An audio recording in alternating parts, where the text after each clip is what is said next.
Selamat malam, saudara-saudara semua. Senang bisa bertemu lagi. Nah, tema khotbah malam ini adalah hidup berbahagia dan makmur di dalam Tuhan. Good evening, brothers and sisters in Christ. Nice to meet you again. The theme of tonight's sermon is Happy and Prosperous in the Lord.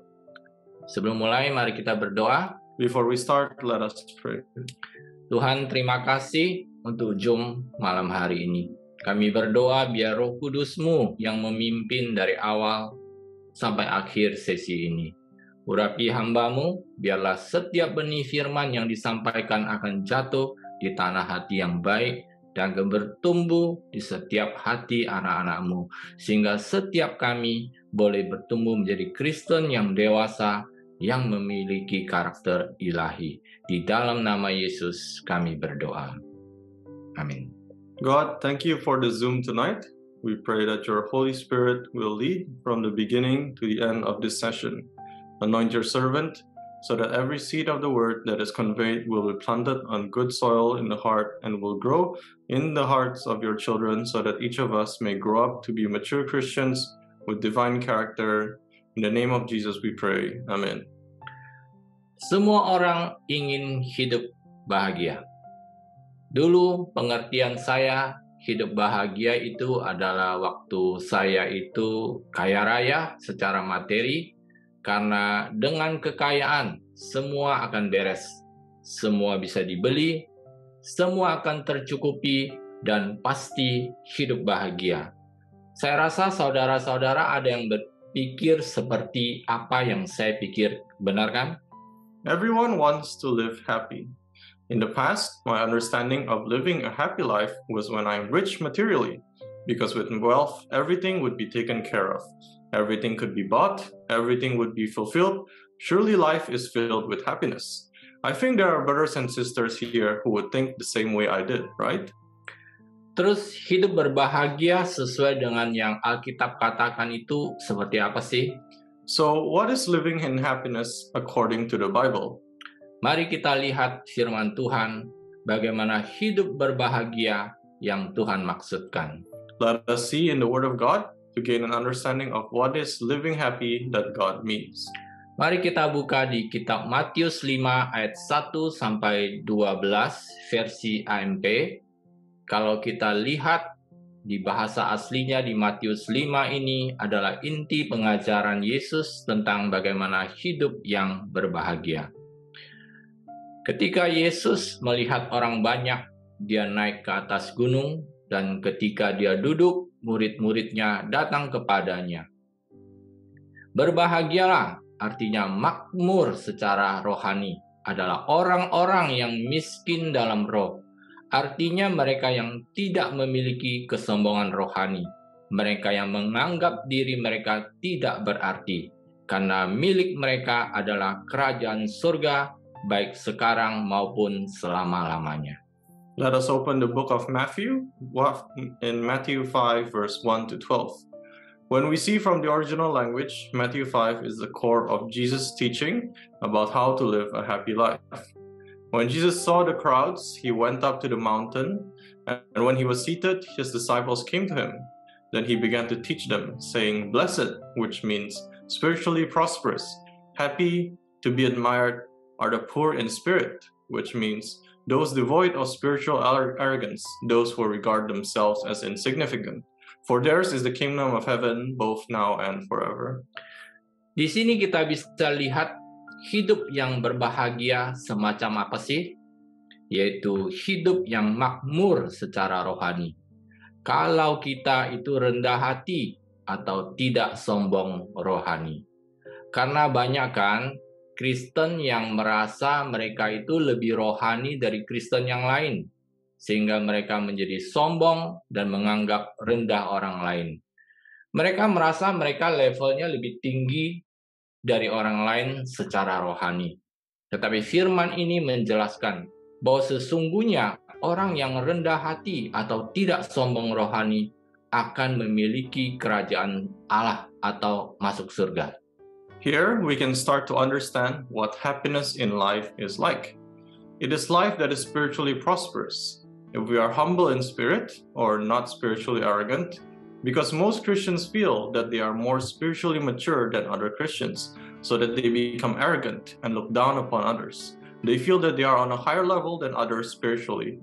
But this word explains that truly those who are humble in spirit or spiritually arrogant will have the kingdom of God or go to heaven.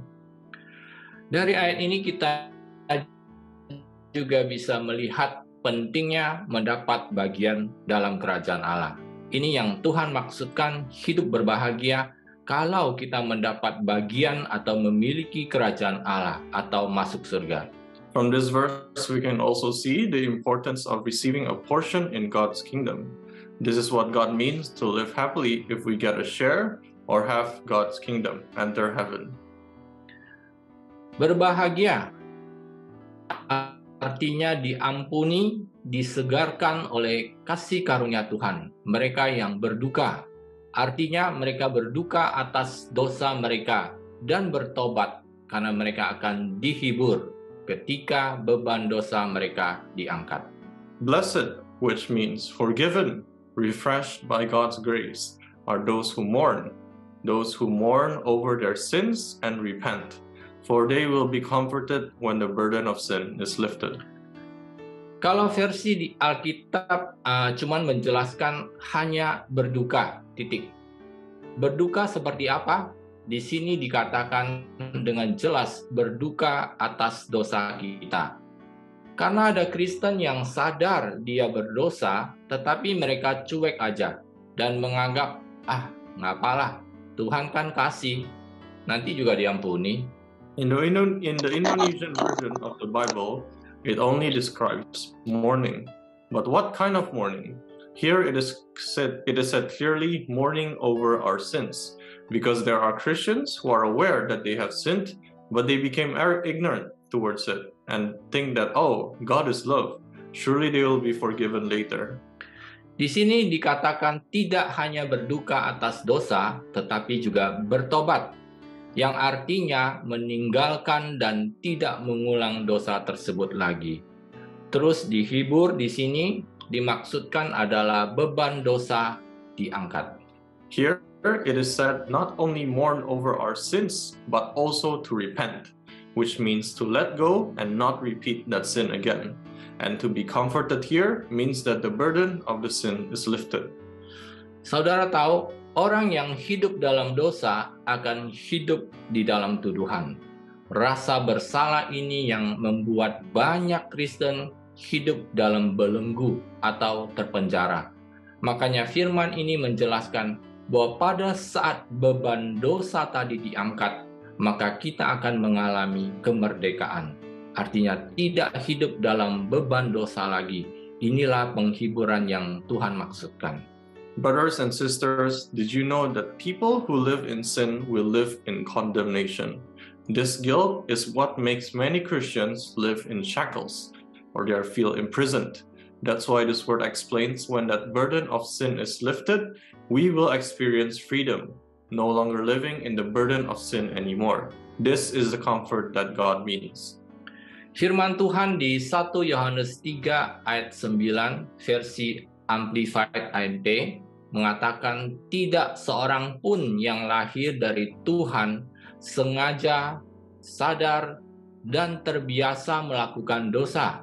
Karena benih Tuhan, artinya prinsip-prinsip hidupnya, esensi karakternya yang benar, tetap atau secara permanen di dalam dia, yang dilahirkan kembali dari atas, diubah secara rohani, diperbaharui, dan dipisahkan untuk tujuannya. Dan dia yang dilahirkan kembali tidak dapat terbiasa menjalani kehidupan yang ditandai oleh dosa, karena dia lahir dari Allah dan rindu untuk menyenangkan dia. The word of God in 1 John 3 verse 9 says, "No one who is born of God deliberately, knowingly, and habitually practices sin, because God's seed, which is his principle of life, the essence of his righteous character, remains permanently in him who is born again, who is reborn from above, spiritually transformed renewed, and set apart for His purpose. And he who is born again cannot habitually live a life characterized by sin, because he is born of God and longs to please Him. Kita pernah mendengar firman yang mengatakan, seperti anjing kembali ke muntahannya, dan babi yang mandi kembali ke kubangannya. We have heard the word that says, the dog returns to his own vomit, and the sow is washed only to wallow again in the mire. Coba kita lihat ya, kalau kita lihat babi di dalam kubangan itu tanah yang berlumpur, bukankah kita akan merasa jijik dan kotor ya? Tetapi babi tersebut malah menikmatinya. Sama juga dengan Kristen yang menikmati dosa, bukanlah Kristen yang sejati atau Kristen yang lahir baru.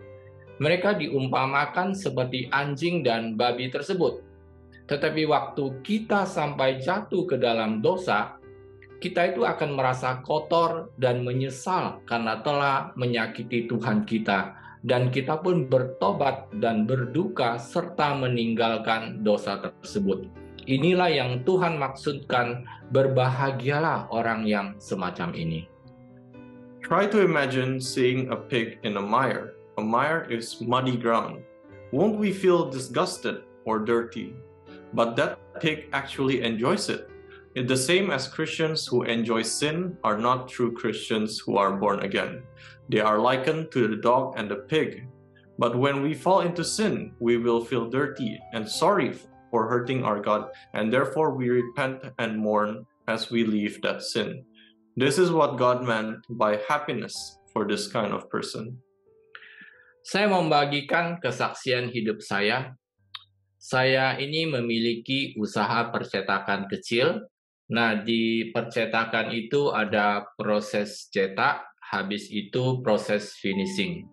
Setiap finishing saya selalu lakukan di tempat lain, di mana mereka yang khusus menerima finishing. I want to share my life testimony. I have a small printing business. Now in the printing press, there is a printing process that prints, then processes the finishing. And every finishing I always do in another place where they specialize in accepting finishing jobs. Hari itu saya ada satu pekerjaan yang perlu di finishing, terus saya telepon dan meminta kurir dari pihak finishing untuk mengambil barang di tempat saya. Nah, pas kurirnya sampai, saya lihat kurir itu mukanya lagi kesel, mungkin lagi marah kali. Terus saya bilang, "Mas, itu barangnya di belakang." Tapi respon kurir itu ngomel-ngomel dan seketika membuat saya emosi dan saya meledak. Karena saya merasa saya kan yang memberikan kerjaan, tetapi ini malah kok nggak tahu diri si kurirnya. Terus saya pun berteriak dan saya berkata, "Nggak usah diambil kerjaannya, pulang sana, bilangin bos kamu nggak usah ambil kerjaan di sini lagi." Ya akhirnya kurir itu pun pulang dengan muka yang lebih kesal lagi. Terus nggak sampai di situ, saya telepon bosnya dan saya pun marah-marah dan ngomel perihal kurir tersebut. That day, I had one job that needed finishing. So I called and asked the finishing place's courier to pick up the goods at my place. When the courier arrived, I saw the courier's face was annoyed. Maybe he was angry at the time. And then I said, "Sir, that's the stuff behind the back." But the courier's response was grumbling, and in an instant, it made my emotions explode. Because I feel I'm the one who gave the work to this person, yet he becomes so shameless. And so I shouted, "Fine, you don't have to take the job. Go home and tell your boss you don't have to take jobs from here anymore." Well, finally the courier went back with an even more annoyed face. And then I called the boss and I said I was angry and I was nagging about the courier. Tetapi apa yang terjadi, saudara? Malamnya saya nggak bisa berdoa, hati ini gelisah, dan Roh Kudus menginsafkan saya. Dan saya merasa bersalah karena saya tahu saya sudah berdosa dan mendukakan Tuhan. Seperti firman di atas dijelaskan, kita itu bisa jatuh ke dalam dosa, tetapi tidak terbiasa melakukan dosa. But what happened after, brothers and sisters? That night I couldn't pray. My heart was restless, and the Holy Spirit convicted me, and I felt guilty because I know I have sinned and grieved God. As the word above explained, we can fall into sin, but we are not accustomed to sinning. Akhirnya saya menelpon bosnya dan meminta mereka untuk mengambil kerjaannya dan meminta maaf karena saya emosi.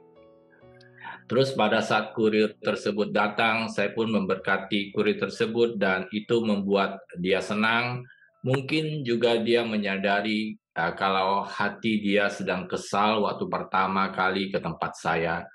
Dan dia berterima kasih ke saya dan saya melihat muka dia tersenyum dan hati saya pun damai rasanya dan sukacita itu kembali ke saya lagi. Dan malamnya saya bisa berdoa seperti biasa lagi. Finally, I called the boss and asked them to still take the job and apologize for my outburst of anger. And when the courier came, I also blessed the courier and it made him happy. Maybe he also realized that his heart was upset the first time he visited me and he thanked me, and I saw a smile on his face and my heart was at peace and the joy came back to me again. And that night I could pray like usual. Ada sebagian orang pada waktu Roh Kudus menginsafkan, mereka mengeraskan hatinya dan tidak mau mentaati Roh Kudus. Sehingga makin hari hati mereka makin keras dan mereka mengikuti kedagingan mereka atau hidup dikontrol oleh kedagingan. There are some people whom when the Holy Spirit convicts, instead harden their hearts, and they refuse to obey the Holy Spirit, so that day by day their hearts grow hardened, and they follow the will of their flesh, which is to live a life controlled by the flesh. Mereka selalu beralasan bahwa orang lainlah yang membuat mereka sampai marah-marah, sehingga makin hari mereka terbiasa hidup sebagai seorang yang pemarah. Padahal mereka jelas-jelas tahu firman Tuhan di Galatia 5 ayat 20 mengatakan bahwa orang yang pemarah tidak ada bagian dalam kerajaan Allah. Artinya mereka ini sengaja berbuat dosa atau dengan sadar dan terbiasa melakukan dosa. Tahukah apa yang akan terjadi, saudara-saudara? They always reason that it is always other people that's making them so angry, so that day by day they just eventually become used to living as a grumpy person. Even though they clearly know that God's word in Galatians 5 verse 20 says that those who practice fits of anger will not inherit the kingdom of God.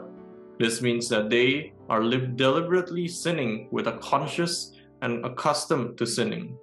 Do you know what will happen to them, brothers and sisters?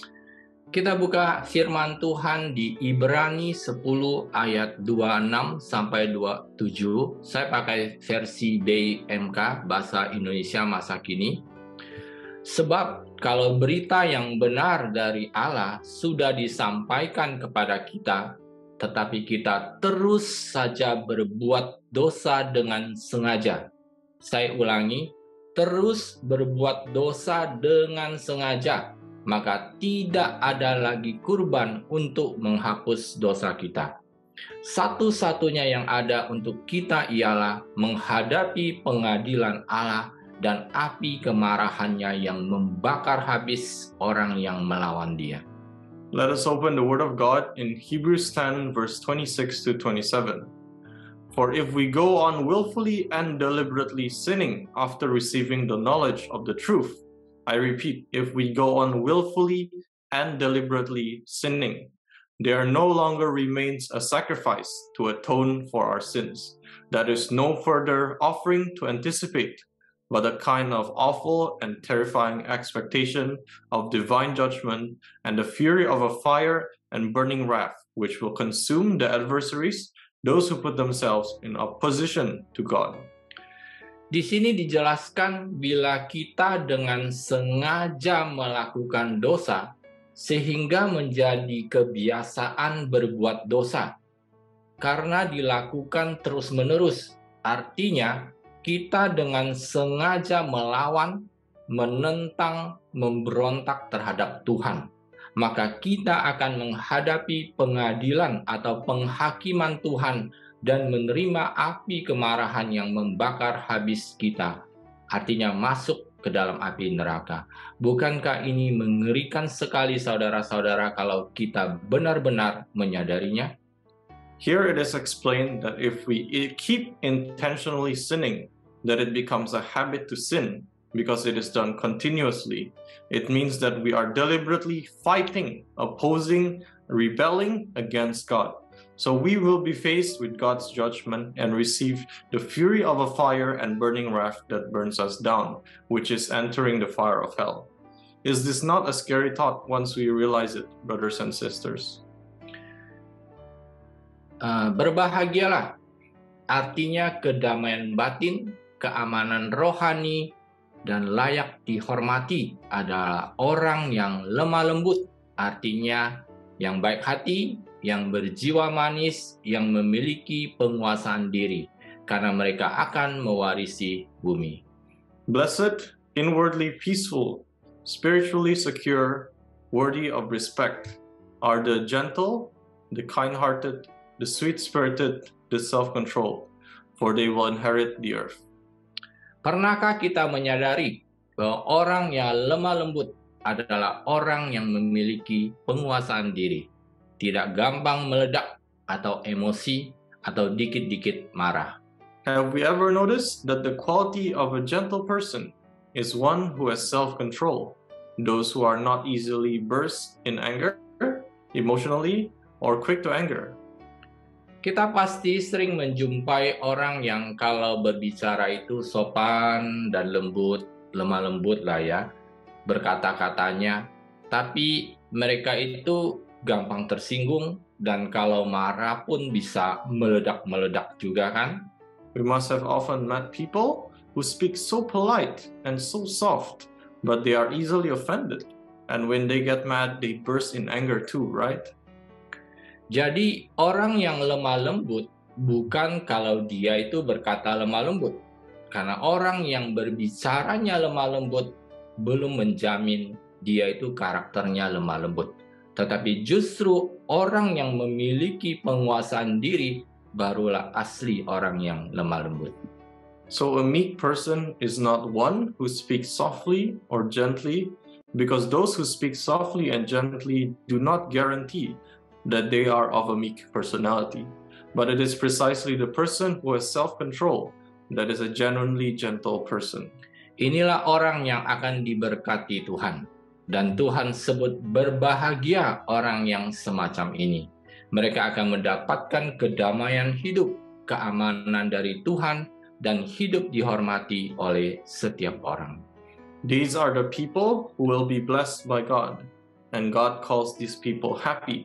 They will receive peace in their lives, protection from God, and a life respected by everyone. Kita teruskan. Berbahagia, bersukacita, dipelihara oleh kebaikan Tuhan adalah mereka yang lapar dan haus akan kebenaran. Artinya mereka yang secara aktif mencari kedudukan yang benar di hadapan Tuhan, karena mereka akan sepenuhnya dipuaskan. Shall we continue? Blessed, joyful, nourished by God's goodness are those who hunger and thirst for righteousness, those who actively seek right standing with God, for they will be completely satisfied. Seperti orang yang lapar akan mencari makanan untuk dimakan, dan yang haus akan mencari minuman untuk diminum. Demikianlah orang yang haus dan lapar akan firman Tuhan, akan selalu mencari firman seperti orang yang haus dan lapar tersebut untuk menjadi benar di hadapan Tuhan. Just as hungry people will look for food to eat, and thirsty people will look for drinks to drink, so do the people who hunger and thirst for the word.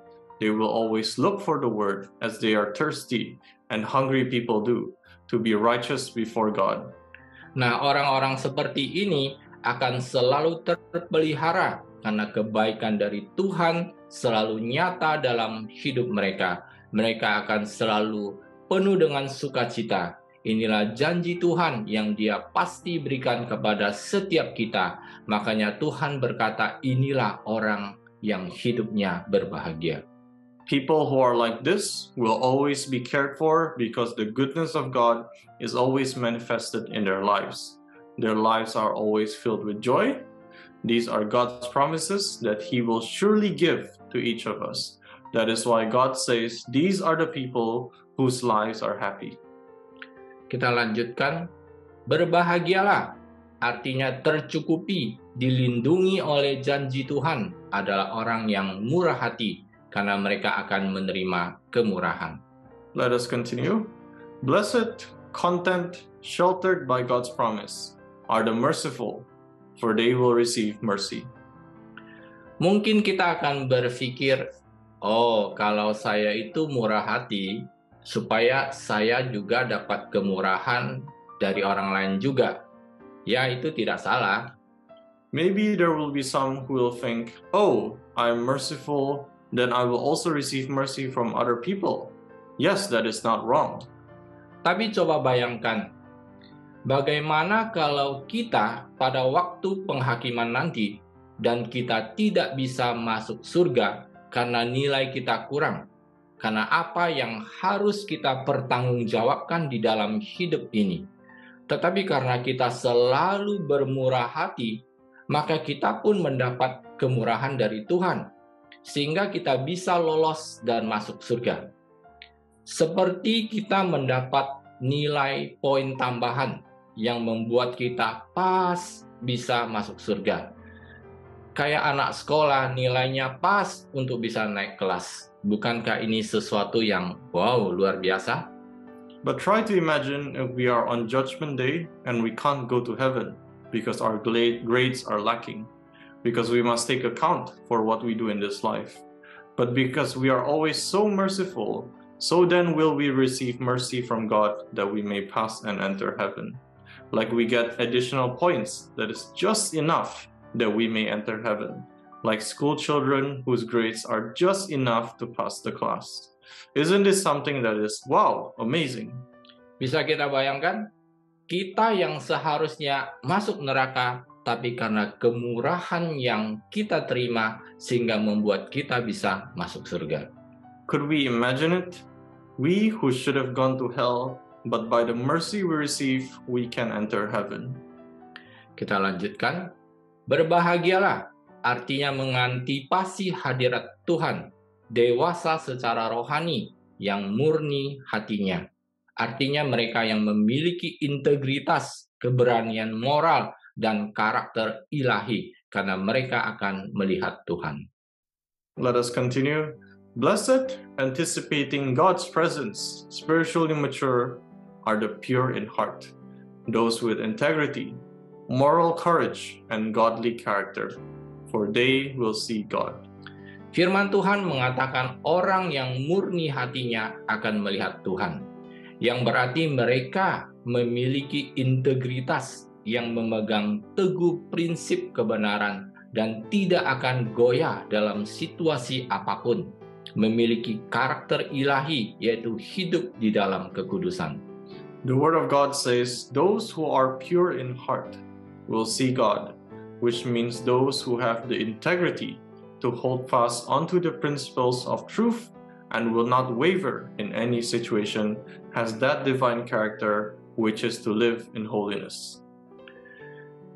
Berbahagia, ketenangan rohani, dengan sukacita hidup dalam perkenanan Tuhan adalah pembuat dan pemelihara damai, karena mereka akan mengungkapkan karakternya dan disebut anak-anak Tuhan. Blessed, spiritually calm with life joy in God's favor, are the makers and maintainers of peace, for they will express His character and be called the sons of God. Kita bisa lihat di sini, tidak hanya sebagai pembuat damai, tetapi juga pemelihara damai. Ini banyak terbalik dari kehidupan Kristen sekarang. Mereka bukannya pembuat damai, tetapi pembuat keonaran. bukannya memelihara damai, tetapi malah menjadi biang perselisihan atau perpecahan. Padahal firman Tuhan menjanjikan orang pembuat damai dan pemelihara damai akan memiliki ketenangan rohani dan malah hidup dalam perkenanan Tuhan atau kemurahan Tuhan. Dan Kristen semacam inilah yang akan disebut anak-anak Allah. Nah, yang sebaliknya, yang membuat keonaran dan perpecahan bukanlah anak-anak Tuhan. We can see here not only as peacemakers, but also as peacekeepers. This is quite in contrary to the present-day Christian lives. They are not peacemakers, but troublemakers. Instead of maintaining peace, they have become the cause of strife or divisions. Even though the Word of God promises peacemakers and peacekeepers will have spiritual peace and live in God's favor, God's mercy. And this kind of Christian are called children of God. Unlike those who create chaos and divisions, are not children of God. Kita lanjutkan. Berbahagialah, artinya dihibur oleh kedamaian batin dan kasih Tuhan adalah mereka yang dianiaya karena melakukan apa yang benar secara moral, karena merekalah kerajaan surga, baik sekarang dan selama-lamanya. Let us continue. Blessed, comforted by inner peace and God's love, are those who are persecuted for doing that which is morally right. For theirs is the kingdom of heaven, both now and forever. Kita bisa melihat di sini, kalau Kristen yang mau menjadi benar dan melakukan yang benar karena ketaatan mereka akan firman Tuhan akan mendapat penganiayaan. Tetapi jaminan Tuhan adalah kasih Tuhan dan kedamaian batin adalah bagian mereka. Dan akhirnya surga adalah bagian mereka juga.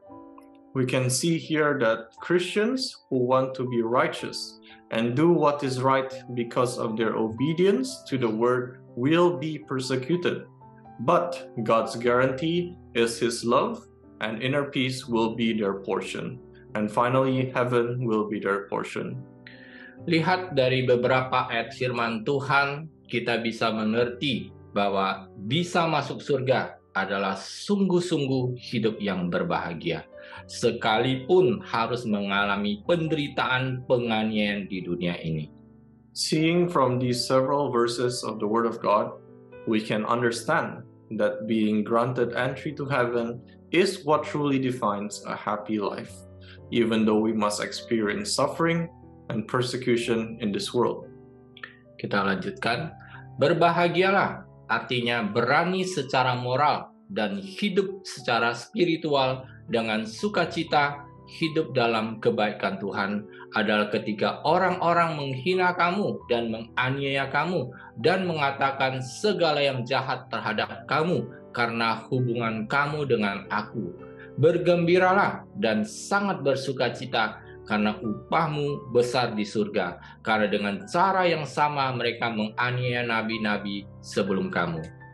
Let us continue. Blessed, morally courageous, and spiritually alive with life joy in God's goodness are you when people insult you and persecute you and falsely say all kinds of evil things against you because of your association with me.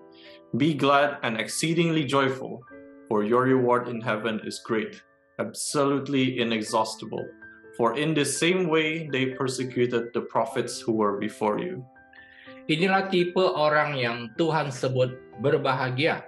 Dari sini kita bisa melihat betapa berbeda, bahkan bertolak belakang pengertian dari Tuhan dibandingkan dengan pengertian dunia ini. This is the type of people that God calls happy. From here we can see how different and even contradictory the understanding from God is compared to the understanding of this world. Makanya di Roma 12 ayat 2 mengatakan, janganlah menjadi serupa dengan dunia ini, artinya lebih lama lagi dengan nilai dan adat istiadatnya yang dangkal, tetapi berubahlah dan secara bertahap diubah artinya seiring kamu dewasa secara rohani, dengan memperbaharui pikiran kita, berfokus pada nilai-nilai kekudusan, sehingga kita dapat membuktikan untuk diri kita sendiri apa sih kehendak Tuhan, apa yang baik dan yang dapat diterima dan yang sempurna dalam rencana dan tujuannya bagi kita. That is why in Romans 12 verse 2 says, "And do not be conformed to this world any longer with its superficial values and customs, but be transformed and progressively changed as you mature spiritually by the renewing of your mind, focusing on godly values and ethical attitudes, so that you may prove for yourselves what the will of God is, that which is good and acceptable and perfect in His plan and purpose for you." Oleh sebab itu, saudara-saudara sekalian, waktu kita mengerti firman ini, kita seharusnya merubah pola pikir kita yang selama ini hidup berbahagia menurut ukuran dunia, menjadi hidup berbahagia menurut kehendak Allah. Ini yang terus-menerus kita ubah dalam hidup ini setiap kali kita memperoleh pengertian dari firman Tuhan. Therefore, brothers and sisters in Christ, when we understand this word, we should change our mindset, which regards living happily according to the standards of the world, to living happily according to God's will. This is what we should continuously change in our lives every time we gain an understanding from the Word of God. Kita bisa lihat di Kolose 3 ayat 2 mengatakan, "Tetapkan pikiranmu dan tetaplah fokus secara rutin pada hal-hal di atas atau hal-hal surgawi, bukan pada hal-hal yang ada di bumi atau yang hanya memiliki nilai duniawi." Colossians 3 verse 2 says, "Set your mind and keep focused habitually on the things above, the heavenly things, not on the things that are on the earth, which only have temporal value." Lihat saudara-saudara, pada dasarnya manusia itu selalu fokus pada hal-hal yang kelihatan atau hal-hal duniawi. Makanya firman Tuhan mengajarkan kita berubah cara berpikir kita dan mulai fokus pada hal-hal surgawi. See, brothers and sisters, fundamentally, humans will always focus on things that are visible or worldly things. So God's word teaches us to change our way of thinking and start focusing on heavenly things. Kita bisa lihat di 1 Timotius 6 ayat 6-10. Saya pakai versi TB. "Sebab ibadah itu kalau disertai rasa cukup memberi keuntungan besar. Sebab kita tidak membawa sesuatu apa ke dalam dunia, dan kita pun tidak membawa apa-apa keluar. Asal ada makanan dan pakaian cukuplah. Tetapi mereka yang ingin kaya terjatuh ke dalam pencobaan, ke dalam jerat, dan ke dalam berbagai nafsu yang hampa dan mencelakakan, yang menenggelamkan manusia ke dalam keruntuhan dan kebinasaan. Karena akar segala kejahatan ialah cinta uang, sebab untuk memburu uanglah beberapa orang telah menyimpang dari iman dan menyiksa dirinya dengan berbagai-bagai duka." 1 Timothy 6 verse 6-10 says, "But godliness actually is a source of great gain when accompanied by contentment. That contentment which comes from a sense of inner confidence based on the sufficiency of God. For we have brought nothing into the world, so it is clear that we cannot take anything out of it either. But if we have food and clothing, with these we will be content. But those who are not financially ethical and crave to get rich with a compulsive, greedy longing for wealth, fall into temptation and are trapped and into many foolish and harmful desires that plunge people into ruin and destruction, leading into personal misery. For the love of money, that is the greedy desire for it, and the willingness to gain it unethically, is a root of all sorts of evil. And some, by longing for it, have wandered away from the faith and pierce themselves through and through with many sorrows. Saudara-saudara, kalau fokus kita selalu pada yang kelihatan atau apa yang ada di dunia ini, maka kita akan menjadi serakah. Makanya banyak Kristen, bahkan pengajaran di luar yang mengajarkan Kristen menjadi serakah. Mereka memfokuskan pengajaran bagaimana menjadi kaya sebagai seorang Kristen daripada menjadi Kristen yang kudus yang memiliki karakter Tuhan kita. Brothers and sisters, it is if our focus is always on what can be seen or what is in this world, then we will become greedy. That is why many Christians and even many outside teachings teach Christians to be greedy. They focus their teachings on how to become rich as a Christian, rather than becoming Christians who are holy, who have the likeness of our God. Padahal keserakahan akan membuat kita tidak bisa memperoleh kehidupan kekal di surga, seperti dijelaskan di Galatia 5 ayat 19 sampai 21. Kita bisa lihat gereja yang seharusnya mengajarkan kebenaran, tetapi malah sebaliknya mengajarkan penyesatan. Ini sungguh-sungguh menyedihkan.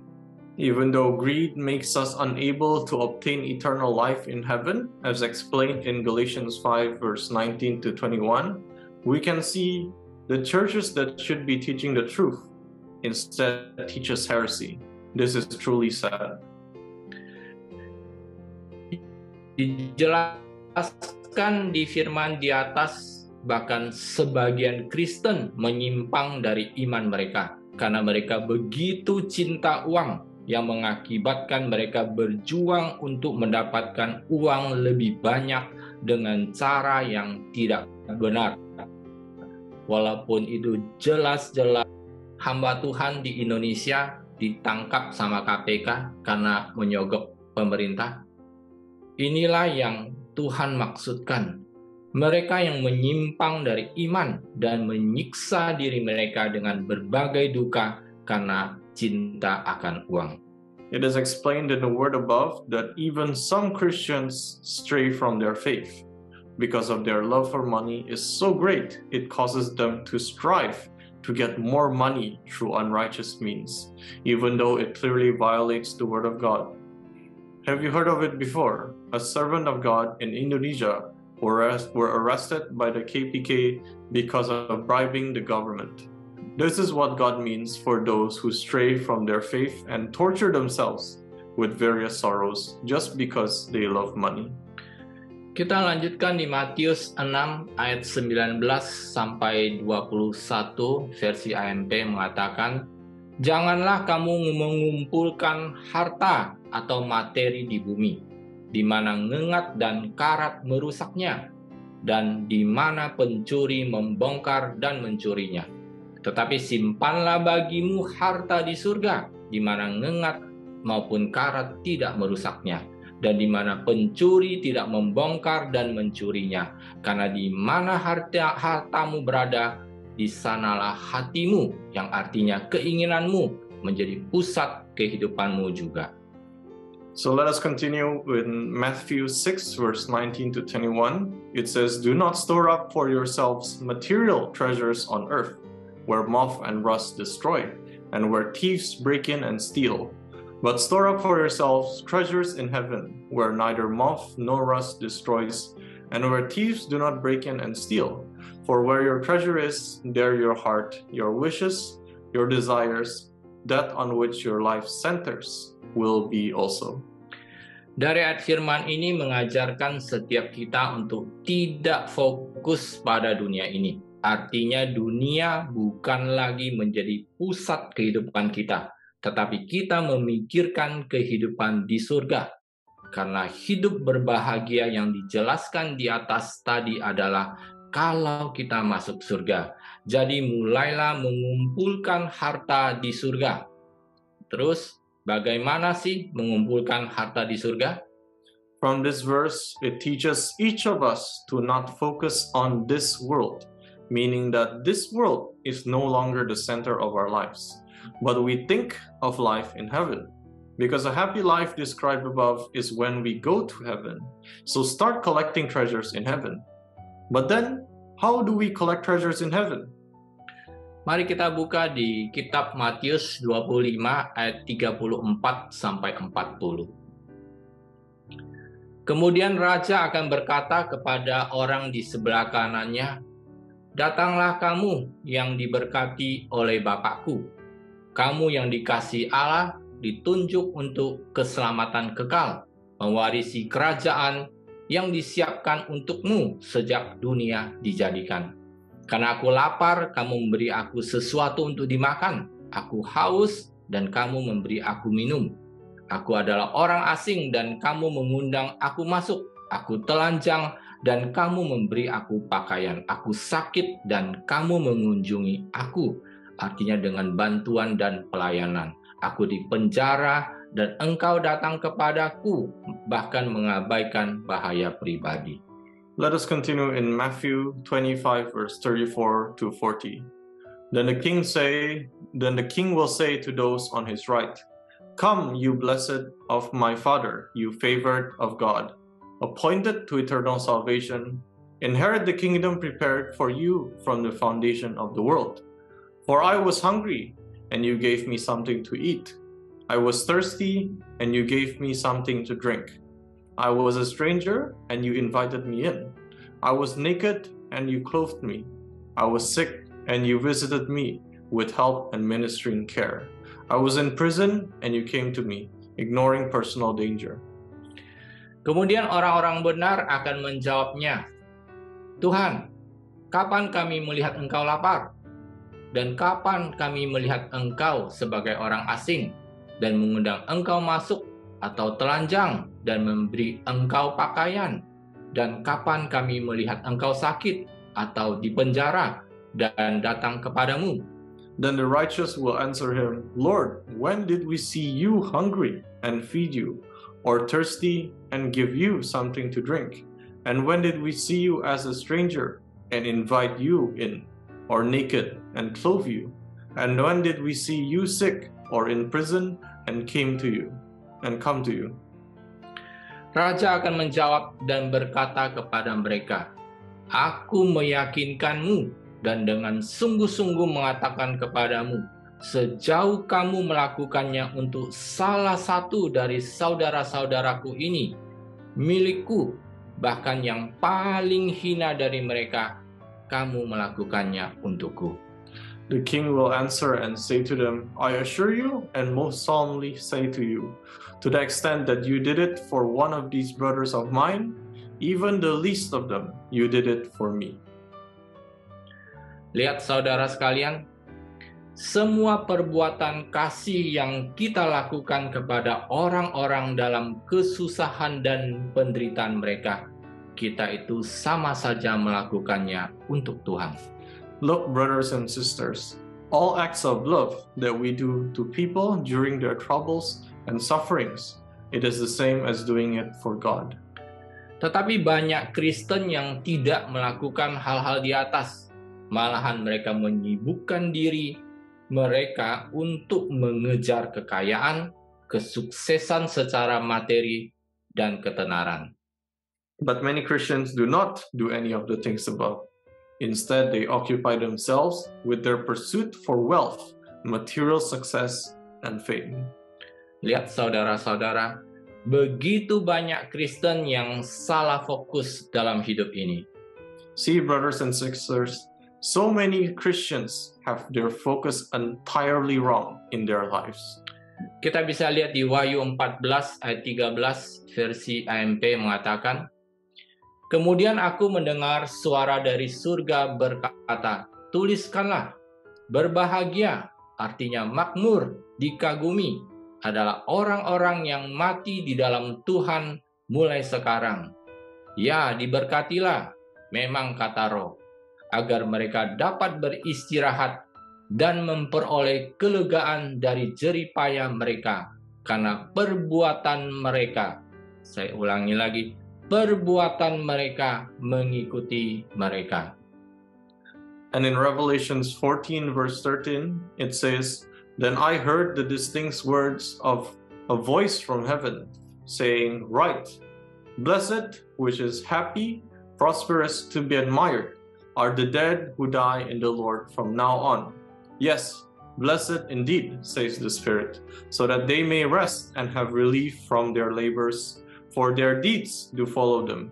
I repeat, for their deeds do follow them." Lihat saudara-saudara sekalian, semua perbuatan kasih yang kita lakukan akan mengikuti kita waktu kita masuk ke surga. Inilah harta yang bisa kita bawa ke sana atau ke surga. Bukan emas, bukan perak, dan bukan kekayaan duniawi. Look, my brothers and sisters, all our acts of love that we did will follow us when we go to heaven. These are the treasures that we can take to heaven, not gold, not silver, nor worldly treasures. Jadi setelah kita mengerti bahwa yang dikatakan hidup berbahagia yang Tuhan maksudkan adalah kalau kita memiliki kerajaan Allah atau masuk surga, mendapatkan kehidupan kekal. Marilah kita merubah pola pikir kita supaya selaras dengan firman Tuhan dan merubah fokus kita yang tadinya kepada hal-hal yang kelihatan atau hal-hal duniawi kepada hal-hal yang di atas atau surgawi. So after we understand what God means by a happy life is that if we have the kingdom of God or to enter heaven, to gain eternal life, then let us have a paradigm shift and start to think in line with God's word and change our focus, which used to be on the things that are visible or worldly, to now on the things that are above or heavenly. Dan kalau saudara-saudara ada yang merasa diinsafkan oleh firman Tuhan malam ini, marilah kita meminta ampun dan bertobat, merubah fokus kita kepada hal-hal yang di atas, supaya kita sungguh-sungguh memperoleh kehidupan yang berbahagia, yang sejati. And if there are any of you, brothers and sisters, who feel convicted by God's word tonight, let us ask for forgiveness and repent. Change our focus towards the things above, so that we truly receive a genuinely happy life. Terima kasih. Tuhan Yesus memberkati. Thank you. God bless you.